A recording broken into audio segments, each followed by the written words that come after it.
हूँ, जरा रोज नया कुछ पाता हूँ। ये मेरी पेंसिल है, लिखती है स्लो, लिखती है फास्ट। मुझे भूख लगी है, खाना क्या रेडी है।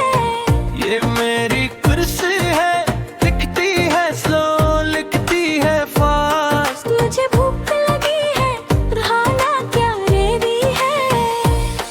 हो हो हो हो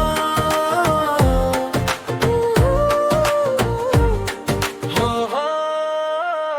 ये मेरी कुर्सी है ते मैं यहीं बैठ जाता हूँ। अस्सलाम वालेकुम कहना सीखा, दब से बात करना देखा। शुक्रिया कहना मत भूलना, अच्छे बच्चे बनना सीखना। ये मेरी पेंसिल है, लिखती है स्लो, लिखती है फास्ट। मुझे भूख लगी है, खाना क्या रेडी है। ये मेरी पेंसिल है, लिखती है स्लो, लिखती है फास्ट। मुझे भूख लगी है, खाना क्या रेडी है। शुक्रिया दोस्तों हमारे साथ सीखने के लिए। वीडियो पसंद आए तो लाइक दे, बैकग्राउंड के साथ मजीद सीखना और मजा वीडियो